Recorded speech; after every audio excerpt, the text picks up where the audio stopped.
대리자들, 하나님의 대리자들이라고 하는 제목으로 같이 은혜를 나누면서 기도 제목 삼기를 원합니다.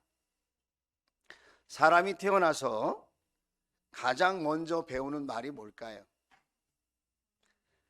사람이 이 세상에 태어나서 가장 먼저 부르는 말이 뭘까요? 또 가장 많이 부르는 말, 사람이 살면서 마지막으로 부르는 이름, 답은 어머니입니다. 엄마, 어머니. 태어나서 가장 먼저 배우고 가장 먼저 부르는 이름이죠. 웃으면서 부르는 이름, 엄마. 뿐만 아니라 울면서 찾는 이름, 그 이름도 엄마입니다. 세상에서 사람들이 가장 좋아하는 단어가 어머니라고 하는 단어라고 하죠. 어떤 사람들에게는 어머니라는 말이, 부모님이라는 말이 무덤덤하게 느끼기도 하고 또 상처가 되는 이름이 되어지기도 합니다. 사람마다 똑같은 환경 속에서 똑같은 유년기를 보낸 것이 아니고 또 누구나 부모님의 그늘과 보호 속에서 안정된 삶을 살아간 것이 아니기 때문에 부모님, 아버지, 어머니라는 이름이 따뜻하게 다가오지 않는 분들도 계시겠지만 일반적으로 어머니라고 하는 그 이름, 부모님이라고 하는 그 이름은 가장 숭고한 사랑의 대상이 아닌가 하는 생각을 해봅니다. 책 이름 중에 이런 이름이 있습니다. 하나님은 모든 곳에 있을 수 없기에 어머니를 만드셨다. 집집마다 전 세계에 터져 있는 가정마다 하나님이 함께 하시기 어려우니까 집집마다 하나님을 대신해서 어머니를 두었다는 거예요. 어머니의 사랑을 높여드리기 위해서 이런 말을 하는 것 같습니다. 그런데 중요한 것은 우리 부모님, 우리 어머니, 아버지는 신이 아닙니다. 종교개혁자 루터는 이런 말을 했어요. 부모는 하나님의 대리자이다. 여기에는 두 가지 뜻이 있는 것 같아요.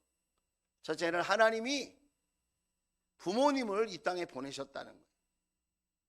하나님이 부모로 세우셨다. 그리고 하나님이 부모를 사용하신다라는 거예요. 누가 자격이 있어서 부모가 되는 사람이 있겠습니까?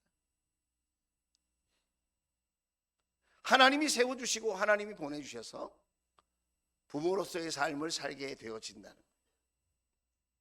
하나님이 보내신, 하나님이 가정을 위해서, 자녀를 위해서 보내신 하나님의 종들이고 청지기이다, 일꾼이다.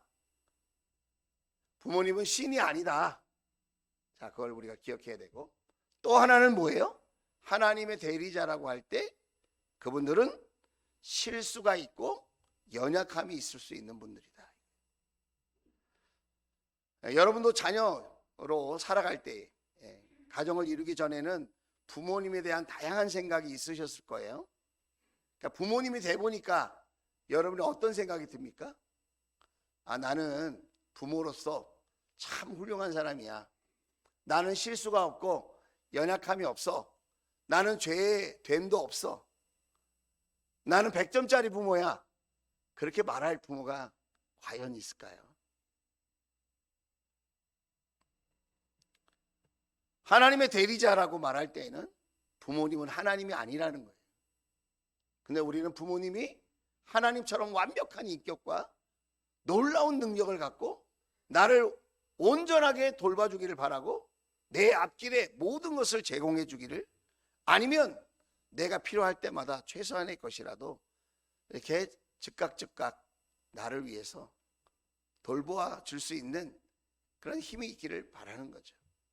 그러나 그렇게 충분히 부모의 역할을 잘 하시는 부모님들도 계시겠지만은 대부분의 부모님은 연약함이 있고 실수가 있고 모자람이 있다. 우리가 그 사실을 기억해야 된다.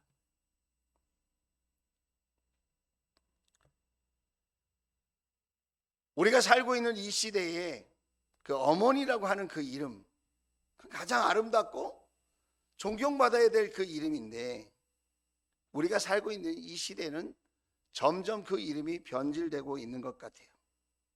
아이를 낳고 키우는 것이 육아가 되는 거죠. 육아. 그것이 또 다른 일이 되고 만다는 것입니다.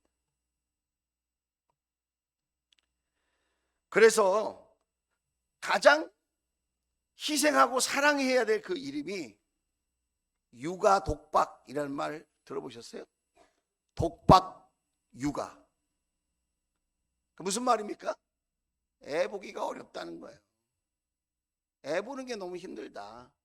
애 보기 싫다 이거예요. 왜 나만 보냐 그 애기를. 그 어머니들이 그 가장 귀한 이름을 자신의 희생을 담아서 지켜내야 하는데, 우리가 살고 있는 이 시대는 그것을 계산하는 시대가 되고 말았다는 거예요. 그러면서 어머니의 사랑과 어머니에 대한 존경조차 점점 희미해져가는 그런 시대에 우리가 살게 되었다는 것입니다.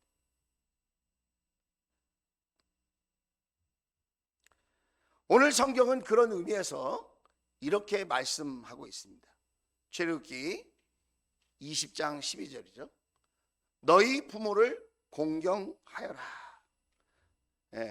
이 말을 이렇게 읽는 사람도 있다는 거죠. 너희 부모를 공격해라. 공경하여라를 공격하여라로 잘못 해석하고 그저 부모님에게 이것저것을 요구하고 부모님과 싸우려고 드는 자녀들이 점점 많은 시대에 살고 있다는 거예요. 그런데 여러분 아시죠? 출애굽기 20장은 유명한 장이에요. 성경 속에서. 출애굽기 20장이 왜 유명하죠? 십계명장이래요. 십계명장. 하나님께서 친히 10가지 계명을 이스라엘 백성들에게 주셨고 저와 여러분에게도 허락하신 하나님의 계명이라는 거예요. 계명. 반드시 지켜서 받아야 될 복이 10가지로 요약되어 가지고 하나님께서 모든 인류에게 주셨다 이거예요. 여러분 잘 아시죠? 1계명부터 4계명까지는 하나님과의 관계에 의해서 우리가 반드시 지켜야 될 계명이 기록되어져 있죠. 그걸 수직적인 관계의 계명이다 이렇게 얘기합니다. 자, 5번째부터 10번째까지 6가지의 계명은 사람과의 관계에 있어서 우리가 지켜야 될 계명이 기록되어져 있는데, 그거를 수평적인 관계에 해당하는 계명이다 이렇게 이야기를 해요. 자, 10계명은 하나님이 주셨는데 그 중간에 5계명이 무엇이냐? 내 부모를 공경하라고 하는 계명이다 이거예요. 이유가 있을까요? 왜 하나님과의 관계에 대한 계명을 4가지 주고 사람과의 관계에 대한 계명을 주시면서 그 사람과의 관계에 허락하신 그 계명 중에 첫 번째 계명으로, 마치 10계명 중에 첫 번째 계명이 나 외에는 다른 신들을 내게 두지 말아라 라고 말씀하신 것처럼 하나님만 예배하고 하나님만 섬겨라, 거기에 진정한 복이 시작된다라는 거 아니겠습니까? 그런데 5계명은 또 뭐냐? 12절에 보면 내 부모를 공경해라 그랬다는 거예요. 1계명부터 4계명까지의 핵심이 첫 번째 계명인 것처럼 5계명서부터 마지막 계명까지의 모든 인간과 관계된 계명의 핵심이 내 부모를 공경하라고 하는 그 계명에 달려져 있다는 거예요. 다시 말하면 하나님 사랑과 이웃 사랑의 연결고리 역할을 하는 것이 부모를 공경하는 일이라는 거예요. 여러분, 우리 가정을 축복하는 계명을 주신다고 하면 부부 사이에 금슬 좋게 살아라, 아니면 자녀를 끔찍히 사랑하고 살아라, 이런 거 얼마든지 할 수 있을 텐데, 그런 이야기보다는 너희 부모를 공경하라고 하셨다는 거예요. 그 왜 그럴까? 부모 공경하는 그 일에 가정의 행복이 달려져 있고, 부모를 공경하는 부부, 부모를 공경할 때 그 자식들이 하나님께서 주시려고 하는 그런 하늘과 땅의 복을 받는 주인공이 될 수 있다는 거예요. 특별히 부모를 공경하는 그 마음 속에 하나님을 예배하고 공경하는 마음을 배울 수 있다는 거예요. 그래서 여러분, 이런 말 들어보셨어요? 우스갯소리로 하는 이야기인데, 부모에게 불효하는 자에게는 돈을 꿔주지 마라. 부모에게 불효하는 자에게는 돈을 꿔주지 마라. 인간관계에 있어서 가장 중요한 질서이며 예절인 부모를 공경하지 않는 그런 인간성을 갖고 있는 사람은 다른 모든 인간관계에 신뢰할 수 없는 사람이다. 그런 의미에서 부모를 공경하라는 말은 어떤 뜻이냐?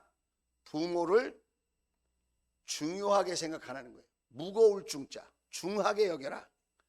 부모를 공경하라는 말은 부모를 중하게 여기라는 거예요. 다시 말하면 가볍게 여기지 마라 이거예요. 부모를 멸시하지 말고, 부모를 우습게 생각하지 말고, 부모를 쉽게 여기지 말라는 거예요. 부모님이 자격이 있어 보이든 없어 보이든 하나님의 대리자로 하나님께서 보내셨고, 하나님이 세우셨고, 하나님이 나의 부모로 만나게 하셨어요. 그거는 내가 의지적으로 선택한 게 아니에요. 여러분 가운데 나는 우리 부모님이 마음에 들어서 내가 부모님을 선택했습니다. 없어. 우리는 태어나고 보니까 부모님을 만난 거야. 하나님이 그렇게 보내시고 세우셨다는 거예요. 하나님의 주권과 뜻이 있다는 거예요. 그럼 여러분 가운데 왜 하필이면 나는 이런 부모님을 만난다? 왜 나는 이렇게 어려운 가정에 태어났나? 이런 생각 얼마든지 하실 수 있을 거예요. 그런데 그것조차도 여러분, 하나님의 주권이고 하나님의 인도하심이고 하나님의 특별한 섭리라는 사실을 우리가 받아들일 수 있게 되기를 주의 이름으로 축원을 드립니다. 우리가 가만히 보면 좋은 환경에 태어났다고 큰 인물 되는 게 아니더라고요. 어려운 환경 속에 태어났어도 얼마든지 꿈꾸고 노력하고 또 훌륭하게 하나님을 섬기며 멋지게 살아가는 그런 인생들이 있는 것을 우리가 보게 되어진다는 거예요. 그런 의미에서 부모를 공경해야 하는데 이 시대는 어떤 시대냐? 이 사진을 하나 보여드릴게요. 자, 얼마 전 5월 8일 날 온라인 커뮤니티에 이 사진이 올라왔습니다. 노 시니어 존이라고 써 있어요. 노 시니어 존, 60세 이상 출입 금지. 노 키즈 존은 여러분 들어보셨죠? 애들 너무 와서 울고 막 싸우고 이러니까 애들 오지 마라. 그렇게 하는 카페가 있고 그런 음식점이 있고 그런 장소가 있는데 5월 8일 날 이 사진이 올라와. 어느 동네에 있는 카페인데 60세 이상 어르신 오지 마세요. 이렇게 돼 있는 거예요. 그 옆에 이렇게 개 그림 있는 거 보시죠? 안내견은 환영합니다. 이렇게 써 있어요. 댓글 달린 것 중에 두 가지만 여러분에게 소개한다면, 지나가다가 우리 부모님이 보실까 겁난다. 아니 60세 넘으면 카페도 못 갑니까? 또 하나의 댓글은 뭐냐면, 노인은 개보다 못하다는 말인가? 댓글이 그렇게 달렸어요. 여러분, 우리가 살고 있는 이 시대가 어떤 시대인지 우리가 분별해야 돼요. 권위주의는 나쁜 거예요. 권위주의. 그 권위주의의 병폐를 이야기하다 보니까 참된 권위를 적대시하는 시대에 우리가 살고 있어요. 선생님, 얼마나 존경스러운 이름입니까? 부모님, 얼마나 존귀한 이름입니까?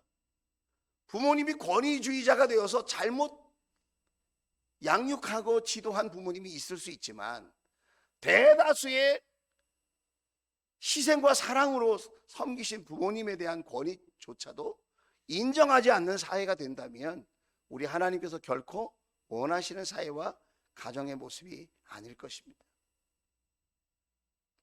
그런 의미에서 오늘 내 부모를, 너희 부모를 공경하라고 하는 이 하나님의 명령이에요. 이거는 해도 되고 안 해도 되는 게 아니라 이 땅에 살아가는 모든 사람들이 부모님을 공경하라고 하는 것에 대한 이 하나님의 명령을 주의 깊게 받아들이고 또 실천할 수 있어야 될 줄로 믿습니다.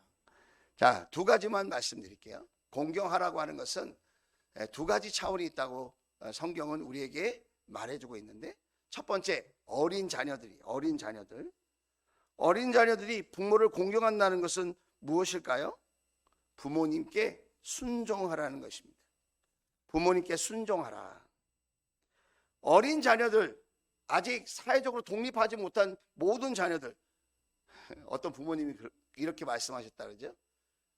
엄마 아빠의 용돈을 받고 엄마 아빠의 집에 사는 동안은 너는 엄마 아빠의 말을 잘 들어야 돼. 네가 너의 고집대로 계획대로 부모님 말씀 안 듣고 그렇게 막 살 것 같으면 네가 어른이 되어서 독립해서 살아. 그러면 될 것 같아. 굉장히 냉정하고 섭섭한 말인 것 같지만 또 한편으로 보면 일리가 있는 말이기도 해요. 부모님의 공급과 보호 아래에 산다면 그런 자녀들은 반드시 부모님을 공경해야 되는데 어떻게 공경해야 되느냐? 부모님께 순종해야 된다는 거예요. 자, 에베소서 6장 1절입니다. 에베소서 6장 1절. 신약 성경에 사도 바울이 이렇게 이야기합니다. 자녀된 이 여러분, 주 안에서, 어디서요?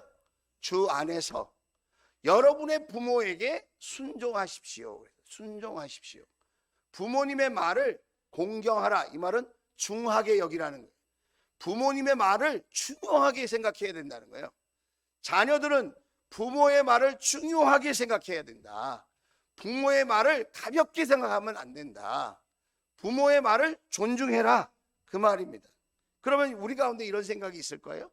그러면 부모님께 순종하고 존중해야 되니까 그러면 저는 제 생각과 제 마음을 말할 수 없습니까? 저는 무조건 순종만 해야 됩니까? 이런 질문이 있을 수 있잖아요. 우리 젊은이들 가운데. 그건 아니죠. 여러분, 자녀들이 성장하면서 자기의 주관이 생길 수 있고 자신의 계획이 있을 수 있고 또 자기의 의견이 있을 수 있는 거 아닙니까? 그런데 무례하게 부모님께 말하지 말라는 거예요. 내용의 아름다움도 중요하지만 자세의 아름다움도 중요하다. 자녀는 부모에게 순종하기 위해서 자기 의견이 있고 설령 부모님의 의견이 잘못된 의견이라 할지라도 공손하게 예의를 갖춰서 부모님께 대화를 요청하고 대화를 하면서 부모님의 뜻을 헤아리고 부모님의 말씀에 순종하고 이런 태도를 가지고 부모를 공경해야 한다. 오늘 부모님이 좀 연약하다고 부족하다고 부모님을 무시하는 듯한 그런 말과 행동을 하는 사람이 점점 늘어나고 있는 이 시대에 그걸 뭐라고 그러죠? 부모를 정서적으로 학대하는 거예요. 우리는 아동학대만 생각하잖아요. 부모님들도 정서적인 학대, 경제적인 학대를 당하고 있다는 거, 신체적인 학대를 당하고 있다는 것을 우리가 놓치면 안 된다는 거예요. 세상이 말세로 치닫고 있어서 부모님의 권위와 부모님의 그 존경받아야 할 그 일들을 자녀들이 놓치고 있는 그것을 분명히 깨달아서 우리는 부모님을 살아계실 때 더욱 존중해드리고 또 우리가 그 말씀에 순종하는 자녀들이 될 때 하나님이 기뻐하시고, 또 하나님의 대리자로 이 땅에 오신 부모님을 자랑스럽게 하는 그런 멋진 자녀들이 다 되어질 줄로 믿습니다. 자, 두 번째로, 여러분, 부모를 공경하라고 하는 그 의미가 뭐냐? 돌봐주라는 거예요. 부모님을 돌봐줘야 돼. 부모님은 수많은 연륜과 경험이 있어요. 부모님에게는 젊은이들이 갖지 못한 지혜가 있어요. 자녀들이 갖지 못한 그런 지혜와 경험과 또 많은 지식이 있다 이 말이에요.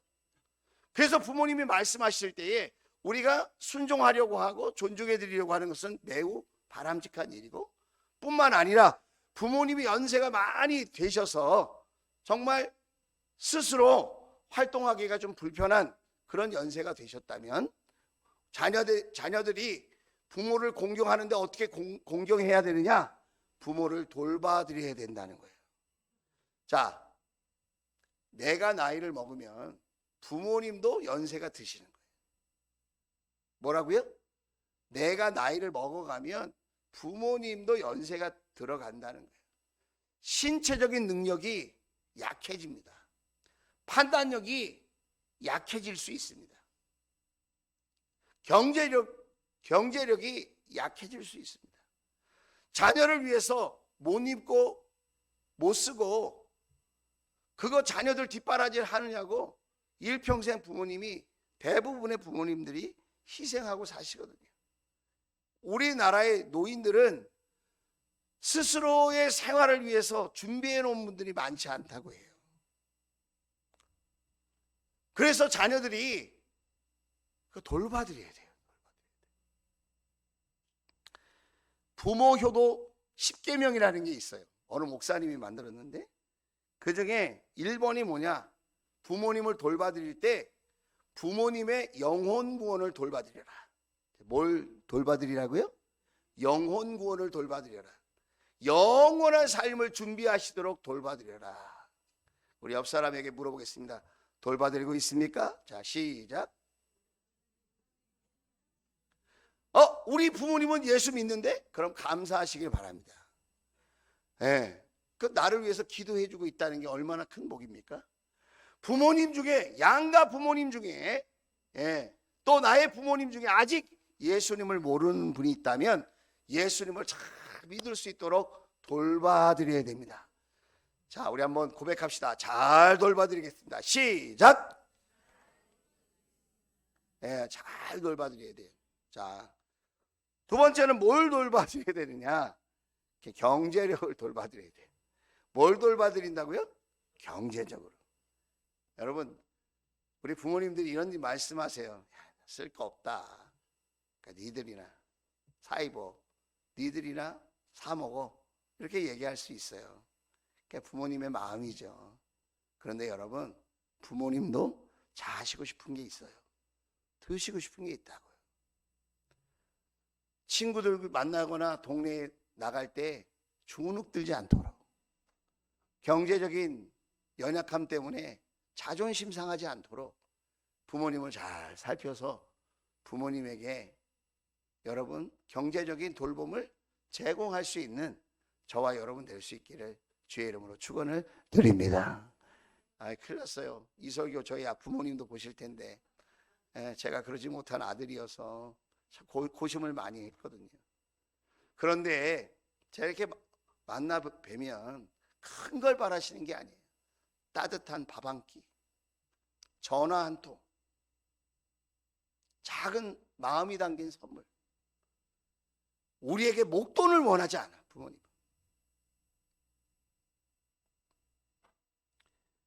부모님을 잘 돌봐드릴 수 있는 우리 조원 가족들 될 수 있기를 주의 이름으로 축복합니다. 세 번째는 건강을 잘 돌봐드려야 돼요. 부모님, 대부분의 부모님은 요즘 어떻게 건강은 어떠세요? 어디 불편한 데 없으세요? 그러면 대부분의 부모님은 이렇게 얘기합니다. 괜찮아. 아픈 데 없어. 너나 건강해라. 니들이나 건강해라 그래요. 이게 정상적인 부모님은 그렇게 얘기를 해요. 그런데 가만히 보면 쩔뚝거리신다든지 허리를 붙잡고 계신다든지 뭔가 연약한 부분이 보여요. 자식들 생각해서 병원비 나올까 봐 아프다고 말하지 않는 거예요. 그런 부모님들 어떻게 해야 됩니까? 모시고 병원에 가야 돼요. 모시고 약국에 가야 돼요. 그 건강을 돌봐줄 수 있는 우리 주원 가족들 다 될 수 있기를 주의 이름으로 축원을 드립니다. 자, 부모님을 공경할 때 어떻게 한다고요? 첫째는 순종함으로 공경해라. 두 번째는 돌봐드림으로 공경해라 그랬습니다. 그런데 우리가 살고 있는 이 세상살이는 어때요? 내리사랑이라고. 그러니까 자식 사랑할 때는 이게 아까운 줄 모르고 사랑하는데 부모님 사랑할 때는 웬 이유가 이렇게 많고 핑계가 참 많아요. 저도 예외가 아닌 것 같아요. 하나님이 보내신 하나님의 대리자로 이 땅에 오신 우리 부모님들, 그분들은 하나님을 대신해서 우리에게 사랑을 보여주시고 용서를 보여주시고 희생을 보여주시고 용납을 보여주시고 인내를 보여주시고 무엇이 참된 사랑인지를 깨닫게 해 주셨습니다. 하지만 그들은 하나님의 대리자일 뿐 하나님은 아닙니다. 혹시 여러분 가운데 부모님에 대한 안 좋은 상처와 기억들이 있으신 분이 계시다면 오늘 그 부모님을 그 마음속에서 자유롭게 용서하고 놓아드리면 어떨까요? 부모님도 부모님으로 사시느냐고 힘드시지 않았을까?